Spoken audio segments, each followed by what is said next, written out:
আমরা ঠান্ডা মাথায় ভাবি না, ঠান্ডা মাথায় ভাবতে হবে, ধৈর্যশীল হতে হবে। ইন্নামা সাবরু ইনদা সাদামাতিল উলা। বিষ্ণু বলেছেন, বিপদের প্রথম ধাক্কায় যে সবর ধারণ করতে পারে সেই তো সবুর। এজন্য বিষ্ণু দোয়া করতেন, আল্লাহুম্মা জাআলনি সাবুরা, আল্লাহ আপনি আমাকে ধৈর্যশীল বানান।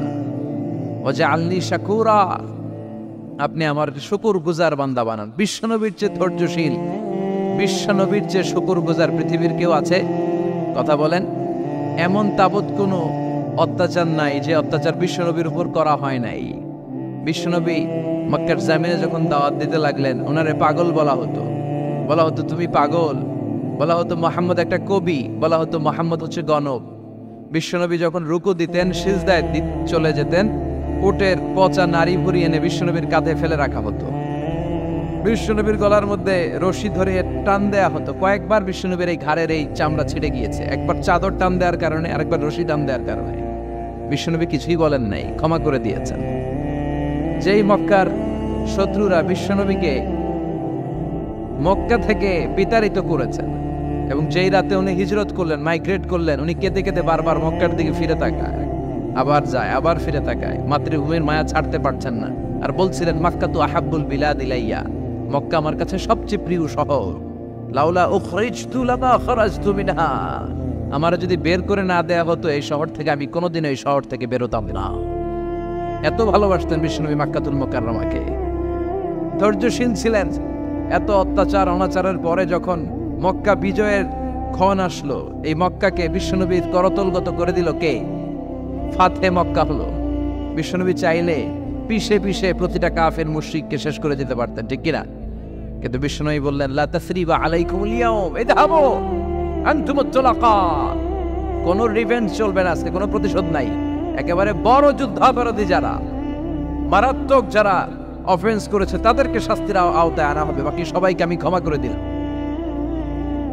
In the long history of the world, there is no instance of magnanimity and forgiveness which was showed by our beloved Prophet Muhammad when all of his enemies laid under his feet and he forgave them one and all.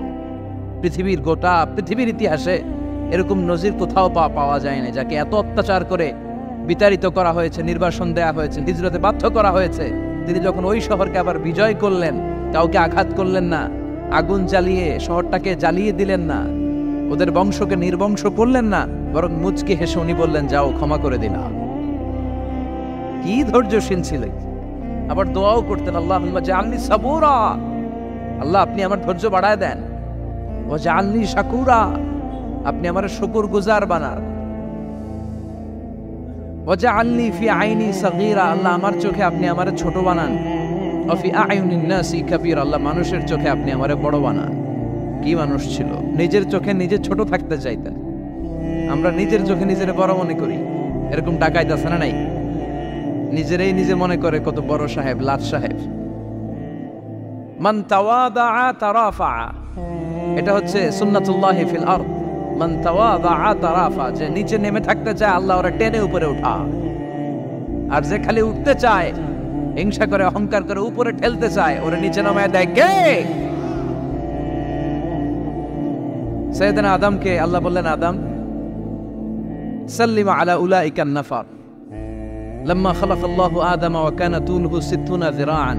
নিচে নেমে গেলে যে উপরে ওঠে, আর উপরে উঠতে চাইলে যে নিচে নামে। উদাহরণ দেখেন, আদম আলাইহিস সালামকে তৈরির পর আল্লাহ বললেন, আদম সাল্লিমা আলা উলাইকান নাফার, এই ফেরেশতাদের সালাম দাও। কি দাও? দাও, সালাম দাও। কোনো প্রশ্ন নাই, আল্লাহ সালাম দিব কেন? ফেরেশতারা আমারে দিব না কেন? আমি আগে দিব কেন? কথা আছে কোনো? যেই সালাম দিলেন, সালাম দেওয়ার সাথে সাথে ওনার মর্যাদা বাড়িয়ে দিল কে? এত মর্যাদা বাড়ালেন যে নূরের ফেরেশতারা মাটির আদমকে সেজদা দিতে বাধ্য হয়েছে। চিৎকার করে বলেন, ঠিক কিনা? তুমি মাটির আদমকে প্রথম সৃষ্টি করিয়া ঘোষণা করিয়া দিলে শ্রেষ্ঠ বলিয়া, তাই তো নূরের ফেরেশতা করে আদমকে সেজদা, সবার চেয়ে সম্মান দিলে মাটির আদমকে। আল্লাহু আল্লাহু পড়েন, আল্লাহু আল্লাহু তুমি জাল্লে জালালুহু, শেষ করা তো যায় না গে তোমার গুণগান। আল্লাহু আল্লাহু, সুবহানাল্লাহ পড়েন। কি সম্মান আল্লাহ বাড়াই দিলেন। আল্লাহ বললেন, আদম আজকে থেকে তুমি আশরাফুল মাখলুকা, তুমি খলিফাতুল্লাহ ফিল আরদ, তুমি পৃথিবীতে আমার খলিফা, ভাইস জেরেন্ট অফ আল্লাহ, আল্লাহর খলিফা, আল্লাহর আহকামগুলো পালনের জন্য ভাইস জেরেন্ট। চুরি করলে হাত কেটে দাও, কার আইন? এই কাজ আদম তুমি দুনিয়াতে যেয়ে করবা। জিনা করলে ডেথ পেনাল্টি, হেড অফ, শিরোচ্ছেদ করে দাও, কার আইন? খলিফা হিসেবে মানুষ এসে করবে। মানুষকে আল্লাহ আশরাফুল মাখলুকাত বানিয়ে দিলেন, নিচু হয়েছে বড় বানিয়ে দিলেন। আর শয়তানের অবস্থা কি? শয়তানকে আল্লাহ বললেন সেজদা দে আদমকে। শয়তান যুক্তি দাঁড় করিয়েছে, খালাকতাহু মিন তিন, খালাকতানি মিন নার ওয়া খালাকতাহু মিন তিন। আল্লাহ আপনি আমারে বানাইছেন আগুন দিয়া, কি দিয়া? আগুনের ধর্ম উপরের দিকে ওঠে আর মাটির ধর্ম সে নিচে পড়ে থাকে, আমি কেন সেজদা দেব? শয়তানকে চিরকালের জন্য ইবলিস মালউন, অভিশপ্ত আর জাহান্নামী হিসেবে ঘোষণা দিয়ে দিল কে? এজন্য আপনি ছোট থাকতে চাইবেন, আপনারা বড় বানাবে কে? আর আপনি নিজে যদি বলেন আমি বড়, থাপ্পড় মেরে আপনারা নিচে নামাই দিবে কে? এজন্য বিশ্বনবী দোয়ায় বলতেন, আল্লাহুম্মা জাআলনি সাবুরা ওয়াজআলনি শাকুরা ওয়াজআলনি ফি আইনি সাগীরা ওয়া ফি আয়ুনিন নাসি কাবীরা। ও আল্লাহ, আপনি আমারে ধৈর্যশীল বানান, আপনি আমারে শুকরগুজার বান্দা বানান, আমার চোখে আমারে আপনি ছোট বানান, মানুষের চোখে আপনি আমারে বড় বানান। সুবহানাল্লাহ পড়েন। এজন্য সবসময় শুকরগুজার থাকার চেষ্টা করতে হবে। রাজি আছেন তো? যে কোনো মুহূর্তে, যে কোনো পরিস্থিতিতে আমরা শুকরিয়া করব কার? চিল্লায় বলেন কার? আমরা যেন বেশি বেশি আল্লাহ তাআলার শুকরিয়া আদায় করতে পারি। আল্লাহ তুমি তৌফিক দাও। সবাই পড়ি আমিন। উত্তর চান্দোলা হিলফুল ফুজুল ইসলামী সংগঠনের উদ্যোগে আজকের এই তাফসীরুল কোরআনের প্রোগ্রাম। হিলফুল ফুজুল নামটা আমার বড্ড প্রিয়। বিশ্বনবী যখন 15 কিংবা 20 বয়স, কোনো বর্ণনায় এসেছে 15, কোনো বর্ণনায় 20, তখন তিনি একটা ছাত্র সংগঠন করেছিলেন, ইয়াং স্টারদের একটা অর্গানাইজেশন করেছিলেন। ওটার নাম তিনি দিয়েছিলেন হালাফুল ফদুল। হালাফুল ফদুল, ওইটারই আমরা বাংলায় কি বলি? হিলফুল ফুজুল। হালাফ মানে শপথ, oath, we take an oath in the name of Allah. আল্লাহর নামে শপথ নেয়ারে বলে হালাফ। আর ফাদিলা, ফাদলুন, এগুলোর প্লুরাল হচ্ছে ফুদুল। ফুদুল মানে ভালো কাজ। ভালো ভালো কাজের উপর বিশ্বনবী যুবকদেরকে একত্রিত করলেন যে মক্কা শহরে কোনো টেন্ডারবাজি চলবে না, কোনো চাঁদাবাজি চলবে না, দুর্বলের উপর সবলের অত্যাচার চলবে না, জালিমের জুলুম চলবে না, হত্যা চলবে না, ধর্ষণ চলবে না, রাহাজানি চলবে না। মক্কা শহরটারে শান্তির শহর বানাতে হবে। যুবকরা এই দায়িত্ব কাঁধে নিয়েছে। কারা? মুরব্বীরা না, যুবকরা। যুবকদের আছে প্রাণ ঢালা উচ্ছ্বাস, অনেক শক্তি। এজন্য যুবকদেরকে ভালো কাজে আসতে হবে। যুবকরা চাইলে এই দেশের চেহারা পাল্টে দিতে পারে। এদেশে যুবক ভোটার আছে কয়জন জানেন? নতুন করে যুবক ভোটার হয়েছে 2 কোটি। কয় কোটি? 2 কোটি না? Can you imagine that? কল্পনা করতে পারেন? They can change Bangladesh. They can change the face of Bangladesh. তারা 56,000 বর্গ মাইলের এই বাংলাদেশের চেহারা পাল্টে দিতে পারে। তাদের অনেক শক্তি। এজন্য যুবকদের এই শক্তি কাজে লাগাতে হবে। ফেন্সিডিল, গাঁজা, ইয়াবা, হিন্দি সিনেমা, এগুলোর পিছনে দৌড়ানো যাবে, পর্নোগ্রাফির পিছনে ছোটা যাবে। যুবক বয়সে ভয় করতে হবে কারে? চিল্লায় বলেন কাকে? আল্লাহ আমার যুবক ভাইদেরকে তুমি তৌফিক দাও। বিশ্বনবী হালাফুল ফুদুল তিনি গঠন করলেন মক্কাতুল মুকাররমাতে। পুরো মক্কা শহরটা শান্তির শহর হয়ে গেল। সুবহানাল্লাহ। আল্লাহ উত্তর চান্দোলা হিলফুল ফুজুল ইসলামী সংগঠনকে তুমি কবুল করো। আজকের প্রোগ্রামের সভাপতিত্ব করছেন আল্লামা অধ্যক্ষ গোলাম সরোয়ার সাইদি পীর সাহেব, আড়াইবাড়ি দরবার। আমার প্রিয় নানা ভাই আলোচনা করেছেন, বয়ান করেছেন। আল্লাহ নানা ভাইকে কবুল করো। নানা ভাইটা একটু ইয়াং হয়ে গেছে না? হ্যাঁ, অনেক জায়গায় লোকজন খুব বিভ্রান্তিতে পড়ে যায়। ঘটনা কি? আপনি নানা হইলেন কবে, নাতনি হইল কবে, আবার জামাই পেলেন কবে? আমারও বলা যে তুমি যে আমার নানা ভাই বানাইছো, আমি তো এর উত্তর দিতে দিতে কাম সারা। তো আল্লাহ আমার নানা ভাইকে তুমি কবুল করো। তিনি হকের কথা, কোরআনের কথা বলেন। পীর সাহেবদের মুখে এরকম হুঙ্কার দেখা যায় না। কথা কন, এরা থাকে খানকায়, এদের পেট থাকে বড়। সবার কথা বলছি না, বেশিরভাগ। কথা বলেন, এই ভণ্ডামি এই দেশে আছে না নাই? দো দেল বান্দা কালমা চোরে, না পায় শ্মশান না পায় গোরে, দিন থাকিতে আয়রে পথে ছাইড়া দে ভণ্ডামি, ভণ্ডামি ভণ্ডামি ভণ্ডামি, ছাইড়া দে ভণ্ডামি। আছে না নাই? নামাজ কালাম পড়ে না, ইবলিশ শয়তানের নানা। আছে না? নামাজ নাই, রোজা নাই, নাচানাচি, নাচ গান, গোসল করে না, সারা বছরে করে একবার, ওই গোসলের পানি মুরিদরা খায় ফেলায়। আছে না নাই? নামাজ রোজা করে না, ইবলিশ শয়তানের নানা, ধর্মের একখান খুঁটি ধইরা কয়দিন করবা হয়রানি। ভণ্ডামি ভণ্ডামি ভণ্ডামি, ছাইড়া দে ভণ্ডামি, ঠিক কি না?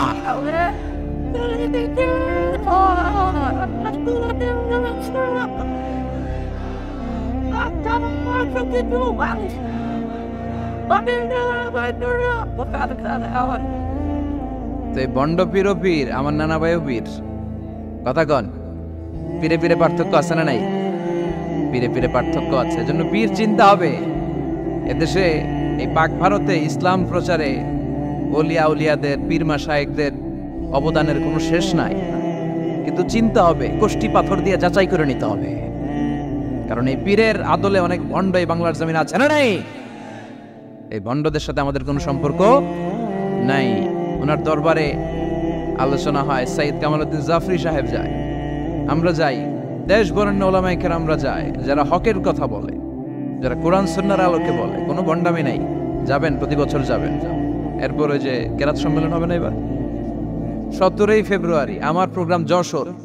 আমাকে অনেক বলেছিল থাকতে পারলে আমিও কোরআন নিয়ে কিছু কথা বলে আসতে পারতাম, শুনে আসতে পারতাম কারীদের তেলাওয়াত। যাবেন আপনারা, দাওয়াত করে দিলাম।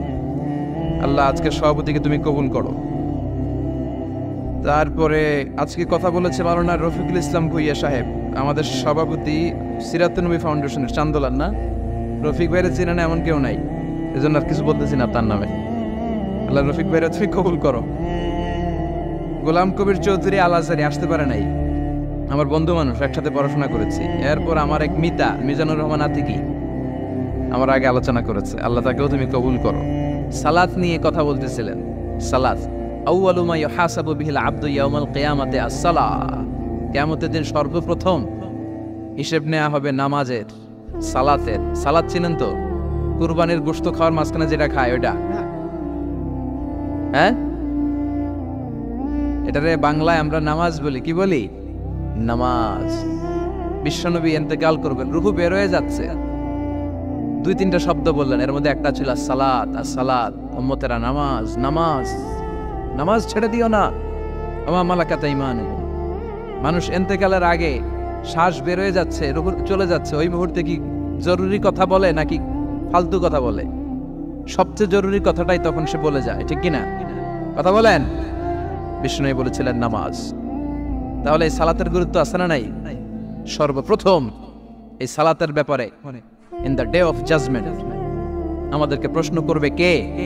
সালাতে কায়েম করো, সালাতে কায়েম করো, হবে সম্মানী তুমি, হবে জান্নাতি তুমি, হবে সম্মানী তুমি, হবে জান্নাতি তুমি।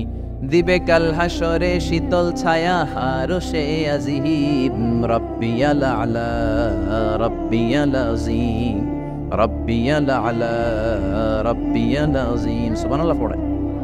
এজন্য নামাজ, নামাজ, এই নামাজ যাতে মিস হয়ে না যায়। সব মিস হতে পারে, নামাজ মিস হতে পারে না। আল্লাহ তুমি বুঝার তৌফিক দান করো। সাইয়েদনা মুসা আলাইহিস সালাম অত্যন্ত রাগী ছিলেন। উনি একবার এক থাপ্পড় মেরে ফেরাউনের বাবুর্চিকে দুনিয়া থেকে বিদায় করে দিয়েছেন। আরেক থাপ্পড় মেরে সাইয়েদনা মালাকুল মাউতের চোখ বন্ধ করে দিয়েছিলেন। উনি রেগে গেলে ওনার মাথার চুলগুলো ওনার টুপি ভেদ করে উপরের দিকে এরকম খাড়া হয়ে দাঁড়িয়ে যেত। মাঝে মাঝে এরকম শক্ত লোকের দরকার আছে না নাই? কয়েকটা ক্যারেক্টার আছে, যেমন সাইয়েদনা ওমরে ফারুক, সাইয়েদনা মুসা আলাইহিস সালাম, ওনাদের মুখের চেয়ে লাঠি চলতো বেশি। মাঝে মাঝে লাঠি চালানোর দরকার আছে না নাই? আদবের লাঠি সবসময় মাচায় তুলে রাখলে চলবে না। ওমরে ফারুকের এমন হাইবাত ছিল, বিষ্ণুনবীর স্ত্রীরাও ওমরে ফারুককে ভয় পেত, মুনাফিকরা ওমরে ফারুককে ভয় পেত, এমনকি শয়তানও ওমরে ফারুককে ভয় পেত। বিষ্ণু বলতেন, ইয়া ওমর মা সালাকা শাইতানু সালিকান ফাজ্জান ইল্লা সালাকা ফাজ্জান গায়রা ফাজ্জি। ওমর, শয়তান যদি তোমারে কোনো রাস্তা দিয়ে হাঁটতে দেখে, শয়তান ওই রাস্তা রেখে দিয়ে অন্য রাস্তা দিয়ে হাঁটে।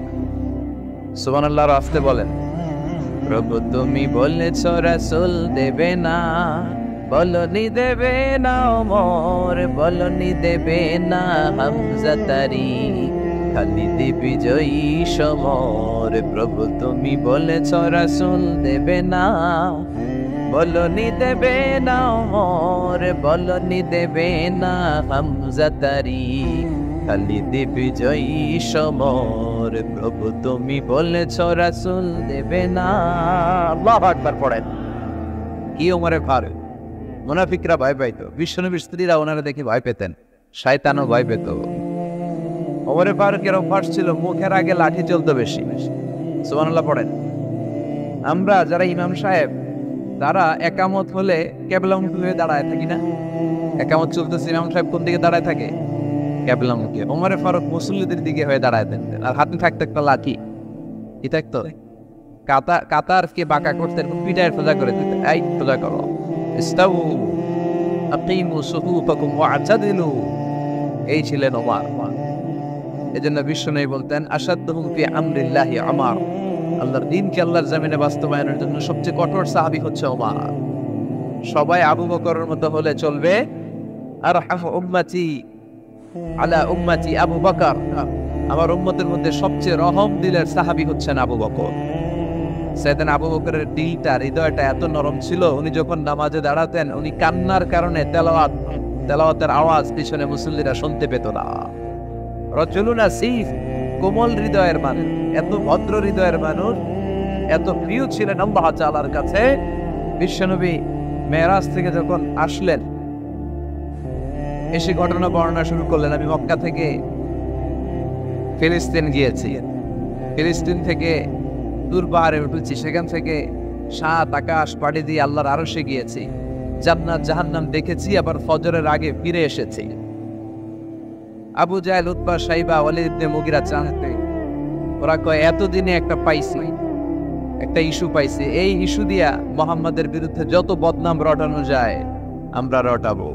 সর্বপ্রথম যে ধরছে বিশ্বনবীর সাহাবী আবু বকরকে, যে বলে আবু বকর দেখো তোমার বন্ধু এতদিন যা বলতো মেনে নিতাম, আজকে সে কি বলে, সে তো পুরো পাগল হয়ে গিয়েছে। নাউজুবিল্লাহ পড়েন।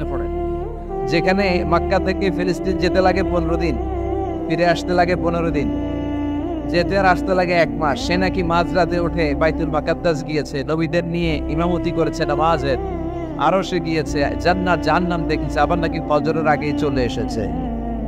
এটা কেমন পাগলামির কথা বলো তো? সাইয়েদনা আবু বকর বললেন আমার রাসূল কি আসলেই এই কথা বলেছে? আবু জাহেল, উতবা, সাইবা বলে হ্যাঁ, তোমার নবী, তোমার মুহাম্মদ এই কথাই বলেছে। সাইয়েদনা আবু বকর বলেন বিশ্বনবী যদি এটা বলে থাকেন তাহলে বিশ্বনবী সত্য বলেছে। আমার নবী বলে থাকলে সত্য বলেছে, তিনি মিথ্যা বলতে পারে? as-sadiq al-amin, সত্যবাদী, the trustworthy personality, সবচেয়ে বিশ্বাসী মানুষ, তিনি কখনো মিথ্যা বলতে পারে? বিশ্বনবী বললেন আবু বকর আনতা লাস্তা আবু বকর ফাকাত, তুমি আজকে থেকে শুধু আবু বকর নও, আজকে থেকে মিনাল ইয়াউম আনতা আবু বকর as-সিদ্দিক, তুমি আজকে থেকে সত্যবাদী আবু বকর। সেদিন থেকে তিনি as-সিদ্দিক উপাধি পেয়েছেন। সিদ্দিক মানে যিনি সত্য গ্রহণে, সত্য প্রকাশে, সত্যের ব্যাপারে আপসহীন। সুবহানাল্লাহ পড়েন। কিন্তু সাইয়েদনা আবু বকর ছিলেন তুমুল হৃদয়ের অধিকারী, তার বিপরীতে সাইয়েদনা ওমরে ফারুক ছিলেন শক্ত হৃদয়ের অধিকারী। এজন্য দুইটারই দরকার আছে, তাইলেই ব্যালেন্স হয়। সবাই নরম হইলেও চলবে না, আবার সবাই গরম হইলেও চলবে না, ঠিক কি না? দুইটার মাঝামাঝি থাকার দরকার আছে না নাই? এজন্য মারামারি করতে পারবেন, কিন্তু এটা করতে হবে ইসলামের পক্ষে। কথা বলেন। আল্লাহ বলে ফাদরিবু ফাওকাল আনাক, গারের উপরে মারো, ফাদরিবু মিনহুম কুল্লা বানান, আর গিরায় গিরায় মারো। কোথায় মারতে হবে? গারের উপরে আর গিরায় গিরায়। তবে এটা নিজেদের মধ্যে এই মারামারি করলে চলবে না। ইসলামকে প্রতিষ্ঠা করার জন্য, কালেমার বাণীকে সুউচ্চ করার জন্য যদি মারামারিরও প্রয়োজন হয়, আমরা মারামারি করতে রাজি আছি না? কোনো একদিন এ দেশের আকাশে কালিমার পতাকা উড়বে, সেদিন সবাই খোদাই বিধান পে দুঃখ বেদনা ভুলবে। কোনো একদিন এ দেশের আকাশে কালিমার পতাকা উড়বে, সেদিন সবাই খোদাই বিধান থাকতে দুঃখ বেদনা ভুলবে, ঠিক কিনা? এটা আমাদের স্বপ্ন। আমরা কালিমাকে বিজয়ের আসনে দেখতে চাই। আর মুমিনকে বিজয় দান করে কে? চিল্লায় বলেন কে? আল্লাহ বলেন ওয়ালা তাহিনু ওয়ালা তাহজানু ওয়া আনতুমুল আ'লাউনা ইন কুনতুম মুমিনিন। চিন্তিত হয়ো না, দুশ্চিন্তা করো না, বিজয় তোমাদের হবেই যদি তোমরা মুমিন হও।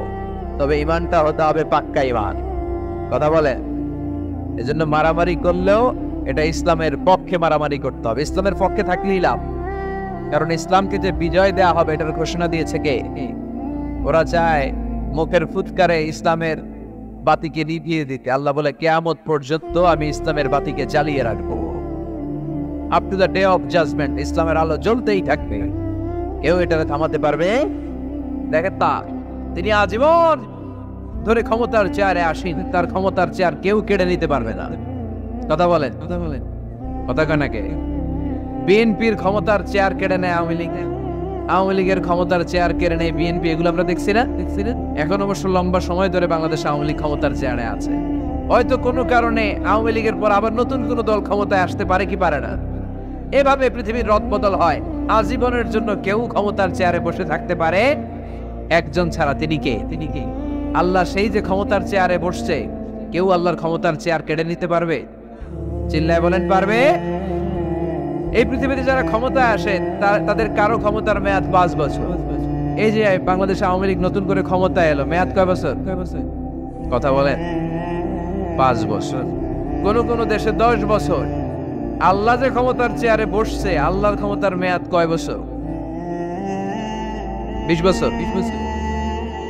কি কয়? হ্যাঁ, 50, 100 বছর। কয় বছর? আজীবন মেয়াদ। সুবহানাল্লাহ কইবেন না?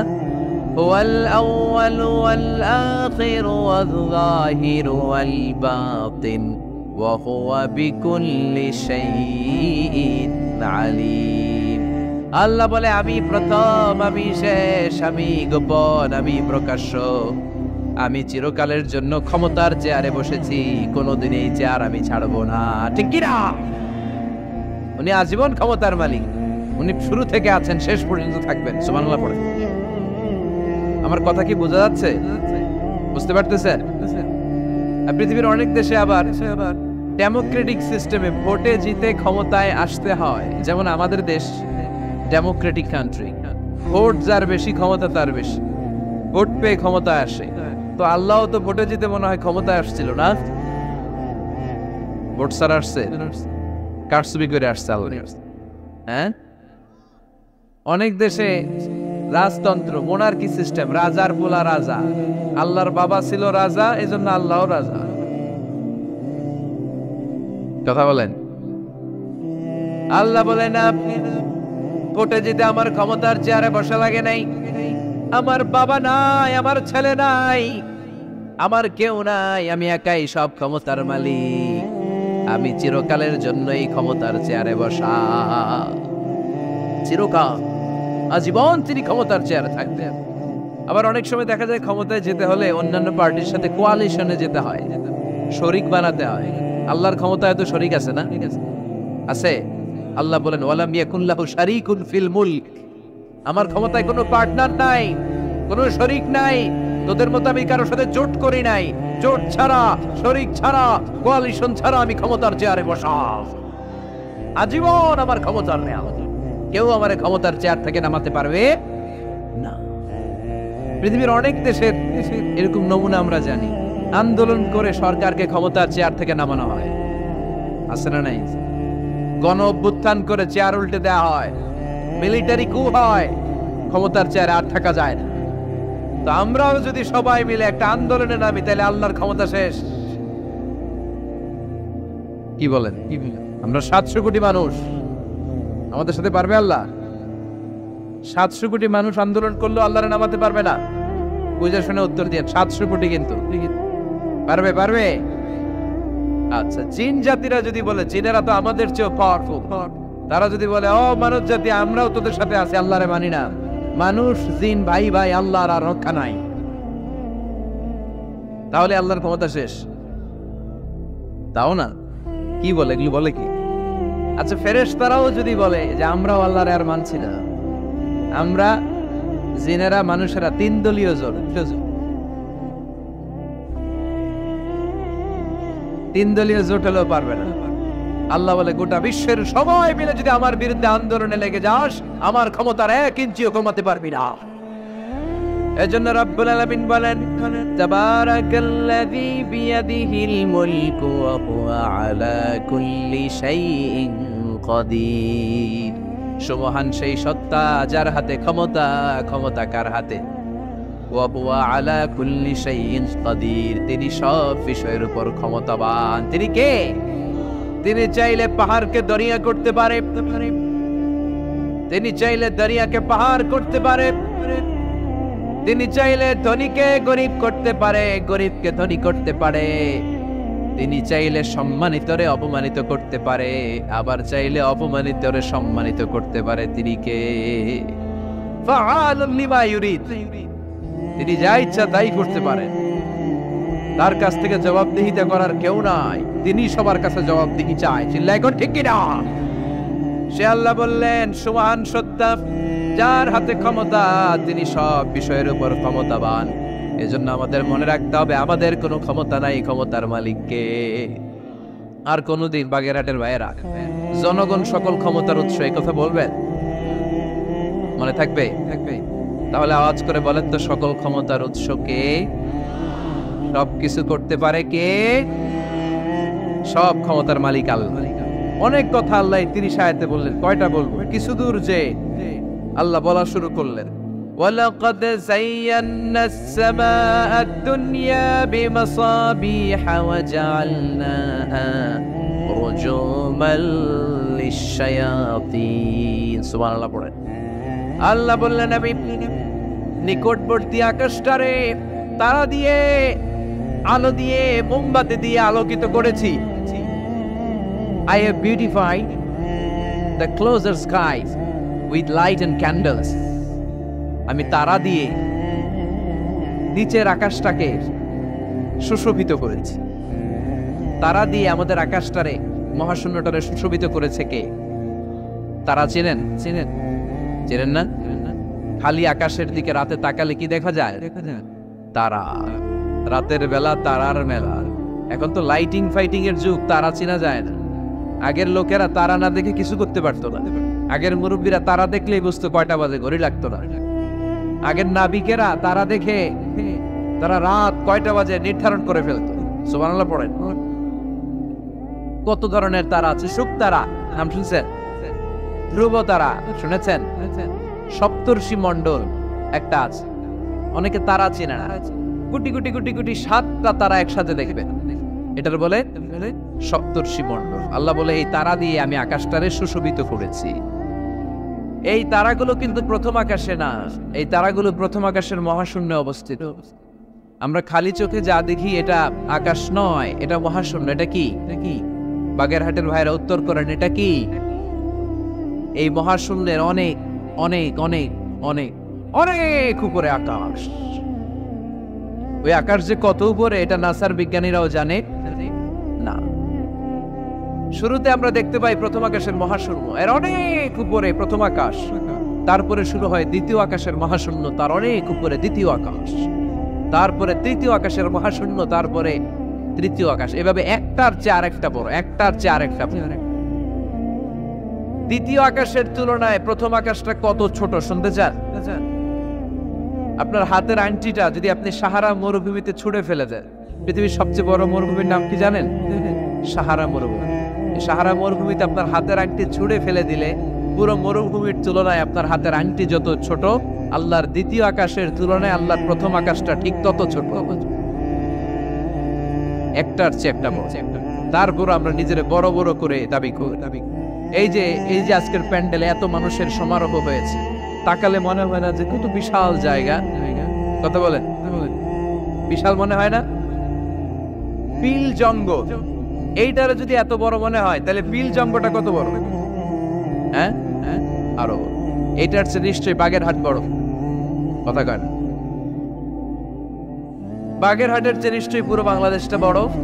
বাগেরহাট বলে 64 জেলার এক জেলা, 64টা জেলা মিলে সুজলা সুফলা আমাদের এই বাংলাদেশ। বাংলাদেশ হচ্ছে পৃথিবীর সবচাইতে বড় দেশ।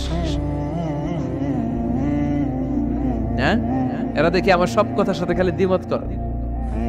বাংলাদেশ সবচেয়ে বড় দেশ না? কত ছোট জানেন?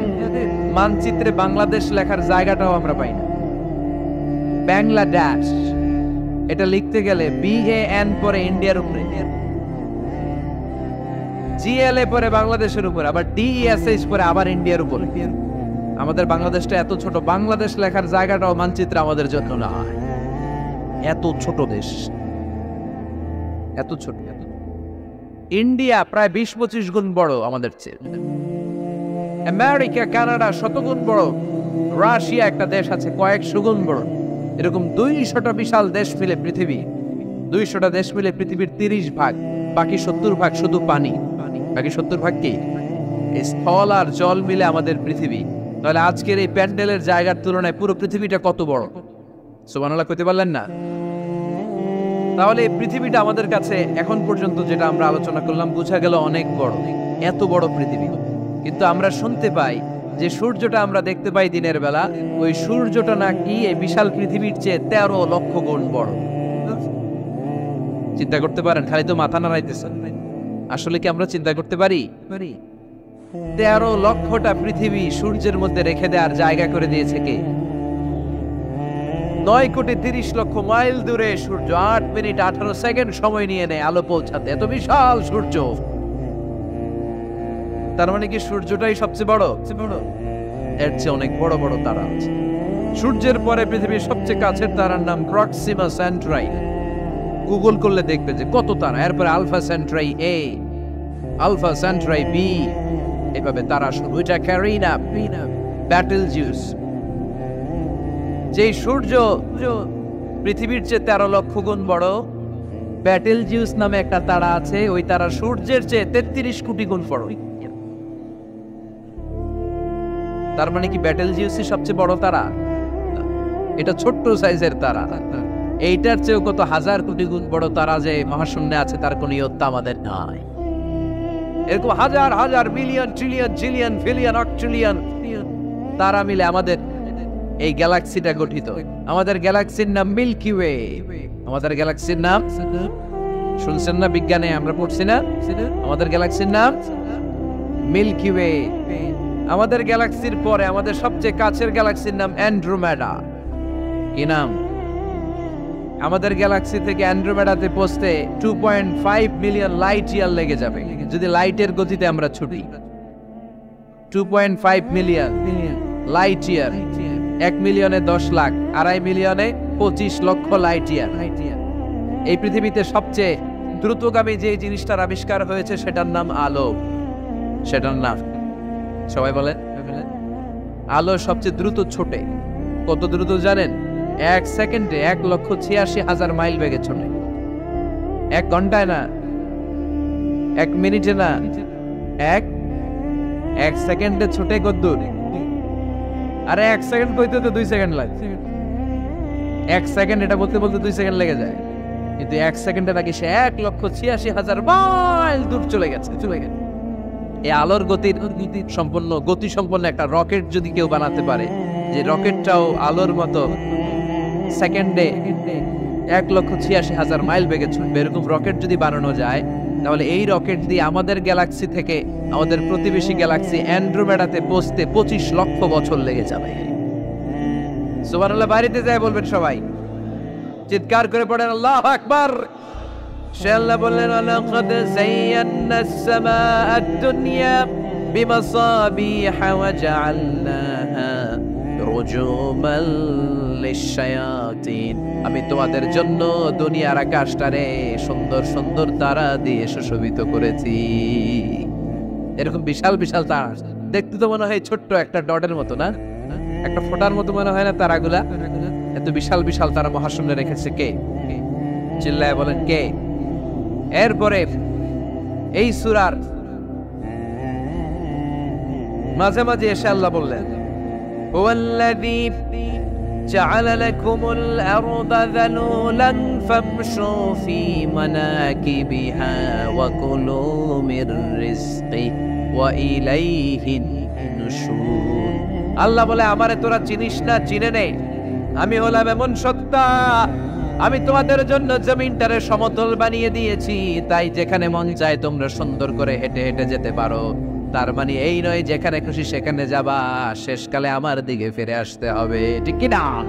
মিনহা খালাকনাকুম ওয়া ফিহা নুঈদুকুম ওয়া মিনহা নুখরিজুকুম তারাতান উখরা।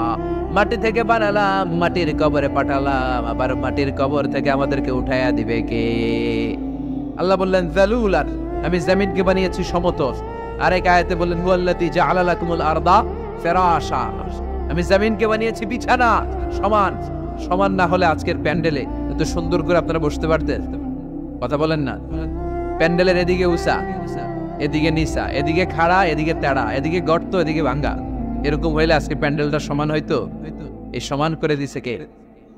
আমরা যখন বিমানে চড়ি, বিমানের জানলা দিয়ে নিচে তাকালে দেখা যায় আল্লাহ কেমন মনে হয় যে সবুজ কার্পেট বিছাই দিছে।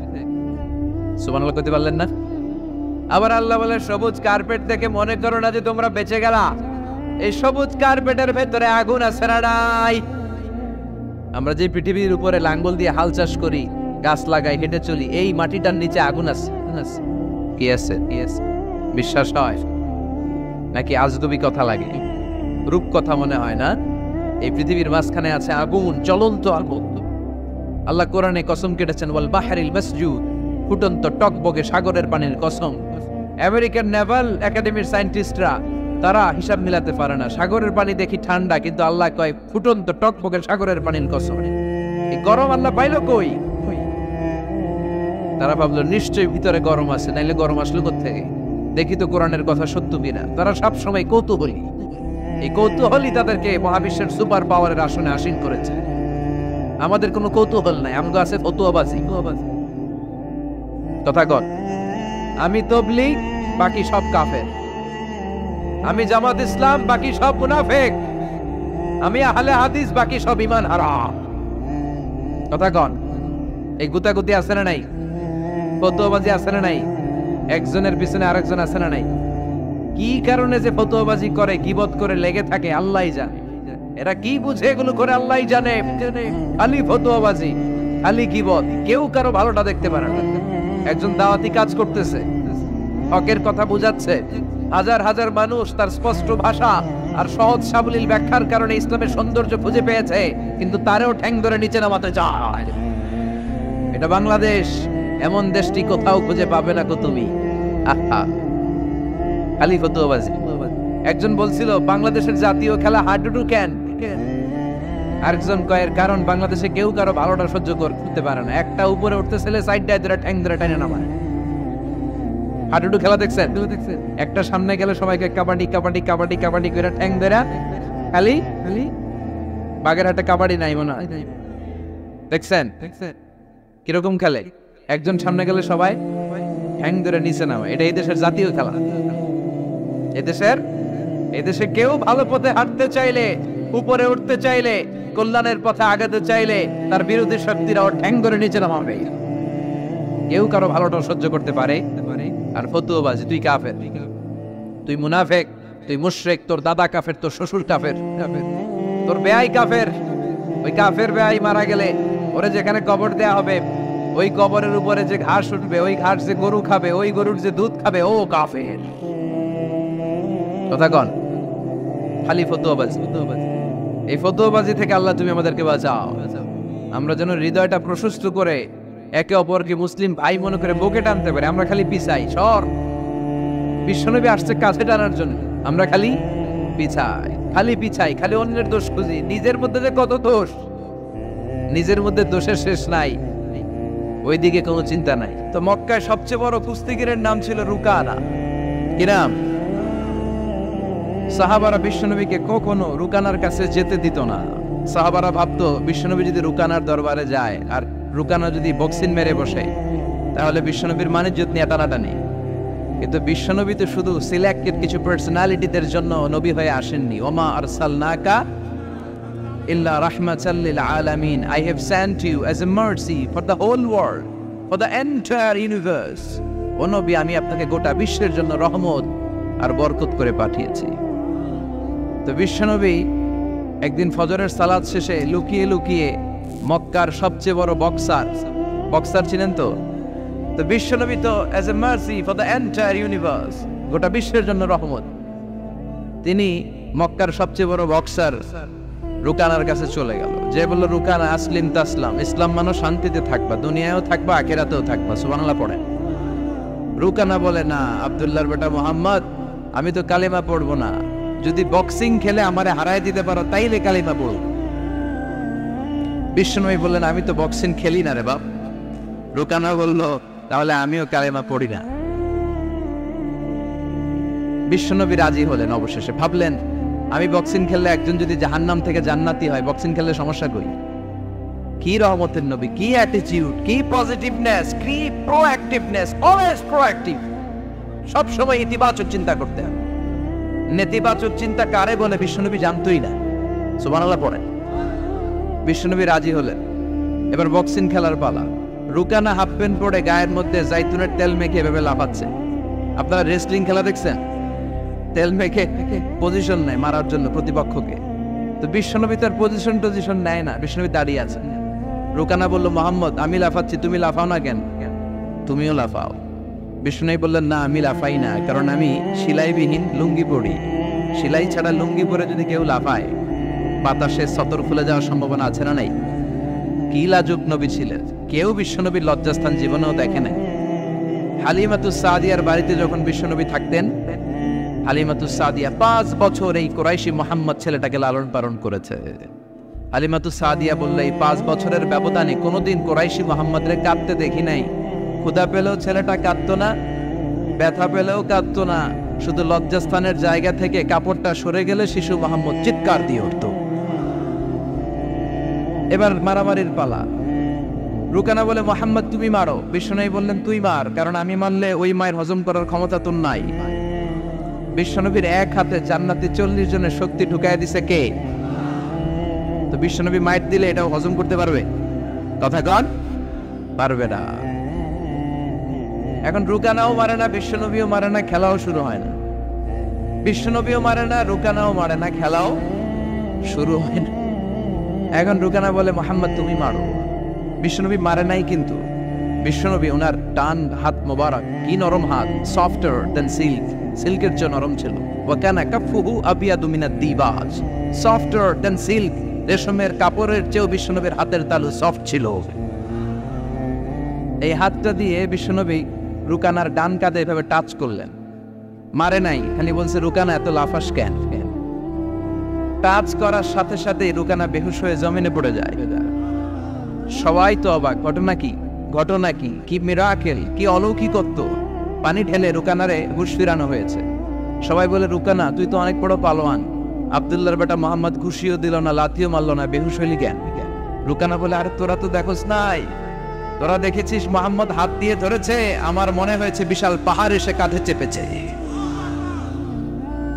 এজন্য ইসলামের অ্যাটিটিউড হচ্ছে ডিফেন্সিভ, আগে মারে না। আল্লাহ বলেন, ওয়ারাব্বাকা ফাকাব্বির, glorify the name of your lord, তোমার প্রভুর নামের বড়ত্বের ঘোষণা দাও। আসলে আমরা আল্লাহর নামের বড়ত্বের ঘোষণা দেই।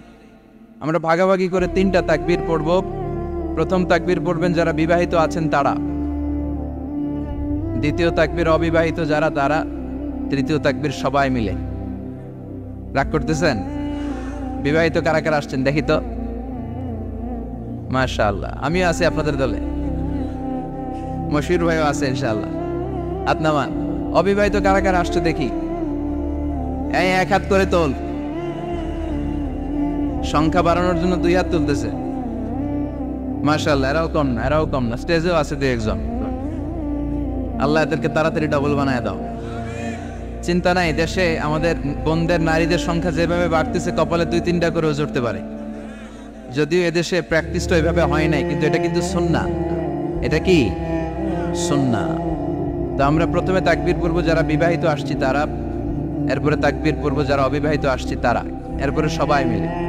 তো আমি লিল্লাহি তাকবীর বললে আপনারা শুরুতে যারা বিবাহিত ভাইয়েরা আছেন তারা তাকবীর পড়বেন। এটার উদ্দেশ্য হচ্ছে আপনাদেরকে একটু প্রাণবন্ত করে তোলা, আপনাদের ঝিমুনি আসলে, জড়তা আসলে, কাপুরুষতা এগুলো ছেড়ে ফেলে দিয়ে যাতে কোরআন শোনার জন্য আমরা রেডি হয়ে যাই।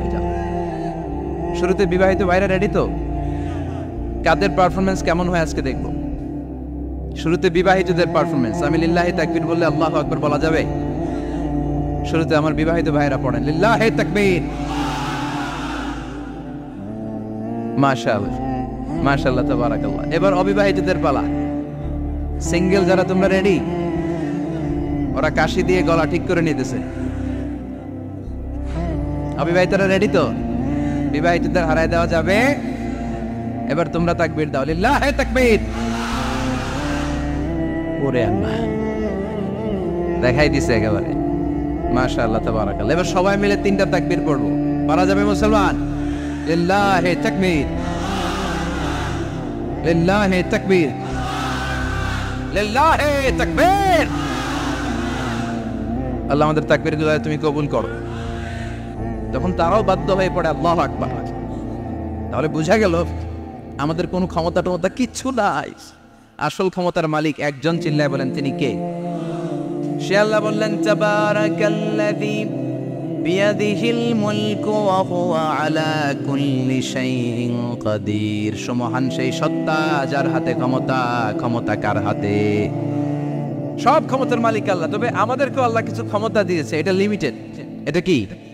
যেমন এই যে মাননীয় প্রধানমন্ত্রী ওনার দল নিয়ে বাংলাদেশ আওয়ামী লীগ নিয়ে যে ক্ষমতায় আসেন, কয় বছরের মেয়াদে? কোন কোন দেশে ক্ষমতায় আসে 10 বছরের মেয়াদে, আছে না নাই? আল্লাহ আসছে কয় বছরের মেয়াদে? 30 বছর, 40 বছর। আল্লাহর ক্ষমতার মেয়াদ 100 বছর। এরপরে রিনিউ করা লাগবে। এটা কথা বলেন। আল্লাহ বলেন হুয়াল আউয়ালু ওয়াল আখিরু ওয়াল যাহিরু ওয়াল বাতিন ওয়া হুয়া বিকুল্লি শাইইন আলিম। আমি প্রথম, আমি শেষ, আমি প্রকাশ্য, আমি গোপন। ঠিক কিনা? প্রথমে আল্লাহ আল্লাহ, শেষেও আল্লাহ আল্লাহ, আকাশে আল্লাহ আল্লাহ, জমিনে আল্লাহ আল্লাহ। সবাই পড়েন, প্রথমে আল্লাহ আল্লাহ, শেষেও আল্লাহ আল্লাহ, আকাশে আল্লাহ আল্লাহ, জমিনে আল্লাহ আল্লাহ। নিখিল জাহান গায়ে গুণগান তার নামে গায়, আমরাও গাহি তাআলা হামদে বারি তাআলা, হামদে বারি তাআলা, হামদে বারি তাআলা। সুবহানাল্লাহ পড়েন। আল্লাহ বলে আমার ক্ষমতা তোদের মতো 5 বছরের মেয়াদে না, 10 বছরের মেয়াদে না, 20 বছর 30 বছরের মেয়াদে না। আমি চিরকালের জন্য ক্ষমতার চেয়ারে বসা।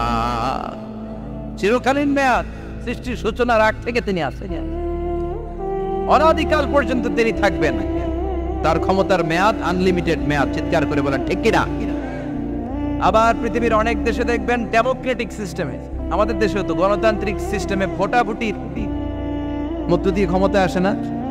যাদেরকে ভোট দেওয়া হয় বেশি তারা ক্ষমতায় চলে যায়। আল্লাহ তো ভোটে আসছে ক্ষমতায়। কথা কন তো কেমনে আসছে? কারচুপি করে। কথা বলেন। আল্লাহ ভোটে আসা লাগে নাই, কেউ তাকে ভোট দেওয়া লাগে। আবার অনেক দেশে আছে মোনার্কি সিস্টেম, রাজতন্ত্র, রাজার পোলা রাজা, আল্লাহর বাপ ছিল রাজা, এই জন্য আল্লাহ রাজা। কথা বলেন না, আল্লাহ রাজতন্ত্রের সিস্টেমে আসে নাই। আবার অনেক দেশে আছে ডিকটেটরশিপ, একবার ক্ষমতা পাইলে মাগারছে আর ছাড়ে না। আছে না নাই? 20 বছর 30 বছর চলতেই থাকে, আছে না নাই? আল্লাহ কি এই সিস্টেমে আসছে? আল্লাহর ক্ষমতার সাথে পৃথিবীর কারো ক্ষমতার কোনো মিল নাই। চিৎকার করে বলেন ঠিক কি না? আবার অনেক দেশে কোয়ালিশন করে ক্ষমতায় যেতে হয়, জোট করে। জোটের রাজনীতি এদেশেও আছে না নাই? 4 দলীয় জোট, 10 দলীয় জোট, 14 দলীয়, 18 দলীয়, 20 দলীয়, মহাদলীয়, মহাজোট, সামনে হবে মহাজোট। কথা ঠিক কিনা বলেন? তো আল্লাহ কিরকম জোট করে আসা লাগছে? কথা বলেন। তার মানে আল্লাহর ক্ষমতা আমাদের ক্ষমতা এক নয়। আবার পৃথিবীর অনেক দেশে গণ অভ্যুত্থানের মাধ্যমে অনেককে ক্ষমতা থেকে নামানো হয়, ঠিক কিনা? গণ অভ্যুত্থান হয় না, সেনাবাহিনীরা কু করে না, মিলিটারি কু করে ক্ষমতা থেকে নামায়। তো আমরাও যদি আল্লাহর বিরুদ্ধে একটা আন্দোলন করি, আল্লাহ তো নেমে যাবে, নামানো যাবে না? আচ্ছা আমরা পারলাম না, জিনেরা যদি আমাদের সাথে যোগ দেয়, মানুষ জিন ভাই ভাই, আল্লাহর রক্ষা নাই। কথা বলেন, তাও পারা যাবে না। ফেরেশতারাও যদি কয় আমরাও মানি না, তাইলে তো শেষ আল্লাহর গদি। আল্লাহ বলে গোটা বিশ্বের সবাই মিলে যদি আমার বিরুদ্ধে আন্দোলনে নেমে যাস, আমার ক্ষমতার বিরুদ্ধে যদি মিছিল দেয়া শুরু করে দিস, আমার ক্ষমতার 1 ইঞ্চিও কমাতে পারবি না। সুবহানাল্লাহ বলেন। এজন্য আল্লাহ বললেন তাবারাকাল্লাযী বিয়াদিহিল মুলকু ওয়া হুয়া আলা কুল্লি শাইইন কাদির। সুমহান সেই সত্তা যার হাতে ক্ষমতা, ক্ষমতা কার হাতে। আবার দেখবেন পৃথিবীর অনেক দেশের রাজা সিস্টেম, যেখানে বয়সের ভাড়া যখন নুজ্জ হয়ে যায়, 80-90 বছর বয়স হয়ে যায়, স্বেচ্ছায় ক্ষমতা ছেড়ে দেয়, ছেড়ে দিয়ে রিটায়ারমেন্টে যায়। কথা কন, শোনেন নাই মনে হয়, আছে না নাই? অনেক রাজা স্বেচ্ছায় ক্ষমতা ছেড়ে দিয়ে রিটায়ারমেন্টে যায়, বয়সের ভারে নুজ্জ। তো আল্লাহ তো ওই কবে থেকে ক্ষমতায় বুড়ো হয়ে গেছে না? কথা কন, এখন আল্লাহর চলতে লাঠি লাগে, আগের মতো ক্ষমতা নাই, চোখে সানগ্লাস লাগে, পাওয়ারওয়ালা গ্লাস ছাড়া আল্লাহ মনে হয় দেখে না। কথা কন, যে ফেরাউনকে আল্লাহ সাগরের জলে ডুবিয়ে মারলো, যে নমরুদকে আল্লাহ শেষ করে দিল, যেই কারণকে আল্লাহ শেষ করে দিল, সে আল্লাহ আজও আগের ক্ষমতা নিয়ে ছেড়ে নাই। এজন্য বিয়াদিহিল মুলক, তার হাতে ক্ষমতা, ওহুয়া আলা কুল্লি শাইইন কাদির। তিনি চাইলে সব করতে পারেন। তিনি রাজারে প্রজা বানাতে পারেন, প্রজারে রাজা বানাতে পারেন, ধনীরে গরিব বানাতে পারেন, গরিবরে ধনী বানাতে পারেন। তিনি সাগরকে মরুভূমি করতে পারেন, মরুভূমিকে দরিয়া করে দিতে পারেন। তিনি কে? ওয়া হুয়া আলা কুল্লি শাইইন কাদির। তিনি যেটা চান সেটাই করতে পারেন। চিল্লায় বলেন ঠিক কি না? এরপর আল্লাহ বললেন আল্লাযী খালাকাল মাউতা ওয়াল হায়াতা লিয়াবলুয়াকুম আইয়ুকুম আহসানু আমালা। ও আল্লাহর আদেশে দেহে ঢুকে আল্লাহর আদেশে বের হয়ে যায়, ঠিক কি না? এই যে ছোট্ট বাচ্চাটার দেহের ভিতরে যে রূহ ঢুকলো, কে দিল? 120 দিনের আগে মানব শিশুর দেহের ভিতরে কিন্তু রূহের ফুৎকার হয় না। সহিহ বুখারীর বর্ণনা 40-40-40, 340-এ কত? কথা বলেন। প্রথম 40-এ থাকে নুতফা, তারপরের 40-এ হয় আলাকা, তারপরের 40-এ হয় মুদগা, sperm drop, blood clot, and then the little flesh. ছোট্ট নাপাক পানি ছিলাম, শুক্রাণু ছিলাম আমরা। কি ছিলাম? শুক্রও ছিলাম না, শুক্রাণু, শুক্রের অণু। 1 ফোঁটা শুক্রের মধ্যে 20 কোটি অণু থাকে। ওই 20 কোটির একটা ছিলাম আমি আর আপনি। সুবহানাল্লাহ। বাড়িতে গিয়ে বললেন ডিম্ব আমরা ছিলাম না, আমরা ছিলাম ডিম্বাণু। ডিম্বের এই ডিম্বাণু আর শুক্রাণু দুইটা মিলে আল্লাহ আমাদেরকে বানায় ফেললেন জাইগট, সেখান থেকে এমব্রয়ো, তারপরে আস্তে আস্তে ইনিশিয়াল স্টেজগুলো শেষে একটার পর একটা স্টেজ পার করে তিনি আমাদেরকে বানালেন আলাকা, সেখান থেকে মুদগা। আমাদের দেহের ভেতরে তিনি স্কেলিটন ভরে দিলেন, কঙ্কাল, মাথার স্কাল দিলেন, খুলে দিলেন, নাক কান গলা দিলেন, আমার রেসপিরেটরি সিস্টেম চালু করে দিলেন। কত ছোট ছিলাম আমি, ক্ষুদ্র ছিলাম আমি।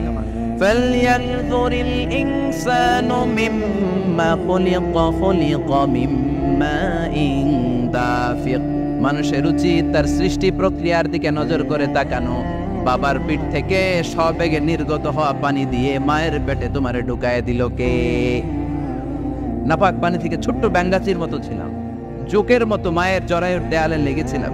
সেখান থেকে বড় করতে করতে আমার রেসপিরেটরি সিস্টেম, আমার এয়ারিং সিস্টেম, আমার সব সিস্টেমগুলো তিনি আমার দেহের ভিতরে সেট করে দিল। চিল্লায় কোন সুবহানাল্লাহ। 120 দিনের সার্টেন পিরিয়ড শেষে তিনি দেহের ভিতরে রূহের ফুৎকার দিলেন। দেয়া মাত্রই আমার রুহুতে ধপ ধপ ধপ শুরু হয়ে গেছে। ওই যে ধপ ধপ শুরু হয়েছে, আজও থামে নাই। এই ধপ ধপ থামলে বাঁচবেন, দম ফুরাইলে আমরা ঠুস হয়ে যাবো, ঠিক কিনা? হায় রে মানুষ রঙিন ফানুষ, দম ফুরাইলে তবু তো ভাই কারোরই নাই একটুখানি। হায় রে মানুষ রঙিন ফানুষ, রঙিন ফানুষ, হায় রে মানুষ। সুবহানাল্লাহ বলেন। সে আল্লাহ বললেন গোলাম, জীবন আর মরণের মাঝখানে আমি তৈরি করেছি রুহু। পৃথিবীর বিজ্ঞানীরা সব বানাতে পারে, কম্পিউটার বানাতে পারে, প্লেন বানাতে পারে, হেলিকপ্টার বানাতে পারে, রকেট বানাতে পারে, কিন্তু গোটা বিশ্বের সব বিজ্ঞানীরা মিলে কি রুহু বানাতে পারে নাকি? কথা বলেন। গত বছর সোফিয়া নামে একটা রোবট আসছিল না? কথা কন। ওটা মাথা উঁচু করে নিচু করে কথা বলতে চায়, মানুষের মতো হতে চায়। আসলে কি মানুষ? ওটার মধ্যে কি রুহু আছে? রুহু বানাইতে পারবে কেউ? এই রুহু নিয়ে যে কত গবেষণা, মুমূর্ষ রোগীদের উপর গবেষণা চালিয়েছে অনেক। বুলেট প্রুফ গ্লাসের ভিতরে মুমূর্ষ রোগীকে রেখে রেখে তারা চেক করতে চেয়েছে আমেরিকান বিজ্ঞানীরা যে রুহু কোন দিক দিয়ে বের হয়। তারা ওজন করে দেখে মানুষ মরে গেলে কোনো লাশের ওজন বেড়ে যায়, কোনো লাশের ওজন কমে যায়। যেটাতে কমে গেছে 2 কেজি কমে যায়, তার অবাক।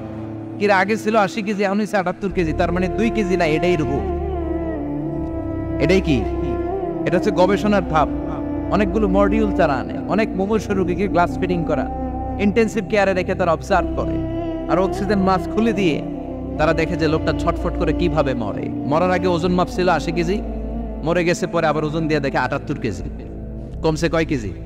বিজ্ঞানে কয় পাইছে। সবাই কয় কি পাইছে? কয় রুহু। কই পাইলেন? কয় আগে 80 এখন 78, 2 কেজি। রুহুর ওজন কয় কেজি? তো বিজ্ঞানীদের সিস্টেম হচ্ছে যে কোনো একটা বিষয়ের উপর গবেষণা চালালে তারা পূর্ণাঙ্গ ডিসিশনে পৌঁছতে পারে না। They couldn't jump to the final conclusion just on one module, based on one module. They cannot do it. তাদের অনেকগুলো মডিউল আনতে হয়। তারা আবার নমুনা আনলো আরেকটা, মুমূর্ষ রোগী, অক্সিজেন চেম্বার লাগানো, মাস্ক লাগানো, এটা খুলে ফেললে মরে যাবে। বুলেট প্রুফ করা গ্লাসের ভিতরে ঢুকিয়ে এটার ওজন মাপ, এটার ওজন 60 কেজি। এবার মাস্ক খোল, মাস্ক খুলছে ছটফট ছটফট করে, এটা শেষ। এবার মাপ দেখ, এবার মাইপা দেয়া গেছে 63 কেজি। কয় কেজি বাড়ছে? এক একটার এক এক সিস্টেম হইতেছে, কোনোটা কমে, কোনোটা বাড়ে, কোনোটা কিচ্ছু হয় না। সবাই কয় তাইলে আপনি রুহু পাইলেন কই? আগেরটা কম ছিল, মনে করছিলেন 2 কেজি কমছে, ওইটাই রুহু, এখন 3 কেজি বাইরে গেছে। মিলাইবেন কি দিয়া? কথা কন। আল্লাহ ডেকে বলে, গোলাম কিয়ামত পর্যন্ত একটার পর একটা মুমূর্ষ রোগীকে বুলেট প্রুফ গ্লাসের ভেতরে ঢুকাতে পারবি, গবেষণা করতে পারবি, মাগার রুহু খুঁজে পাবি না। চিল্লায় বলেন ঠিক কিনা? কারণ এই রুহুর মালিক কে? সে আল্লাহ বললেন, আল্লাযী খালাকাল মাউতা ওয়াল হায়াতা লিয়াবলুয়াকুম আইয়ুকুম আহসানু আমালা। জীবন আর মৃত্যু বানালাম তোমাদেরকে পরীক্ষা করার জন্য। পরীক্ষা আছে না নাই? গোটা দুনিয়াটাই পরীক্ষা। আল্লাহ যারে পছন্দ করে বেশি তার পরীক্ষাও। আশাদ্দুন নাসি বালাআন আল আম্বিয়া। এই পৃথিবীতে আল্লাহ সবচেয়ে বেশি বালা মুসিবত দিয়ে পরীক্ষা করেছেন নবীদের। কারণ নবীরা আল্লাহর কাছে কম প্রিয় না বেশি প্রিয়? যেহেতু প্রিয় বেশি, পরীক্ষাও। এজন্য মুমিনের উপর যদি পরীক্ষা আসে, মুমিনের উপর যদি অত্যাচার আসে, মুমিনের উপর যদি ধৈর্যের পরীক্ষা আসে, জেল জরিমানা আসে, মুমিন ওইটারে ভয় পায় না। মুমিন ভয় পায় একজনকে। চিল্লায় বলেন তিনি কে? কারণ আল্লাহর ঘোষণা, ওয়ালা তাহিনু ওয়ালা তাহজানু। ঘোষণাটা কার? ভয় নাই, তোদের চিন্তা নাই। আনতুমুল আ'লাউনা ইন কুনতুম মুমিনিন। তোমরাই বিজয়ী হবা যদি মুমিন হও, যদি মুমিন হও। এজন্য ধৈর্যের পরীক্ষা দিতে হবে, আল্লাহর উপর তাওয়াক্কুল করতে হবে, অত্যাচার আর জুলুম আল্লাহর নামে সহ্য করে যেতে হবে। চিল্লায় বলেন ঠিক কিনা?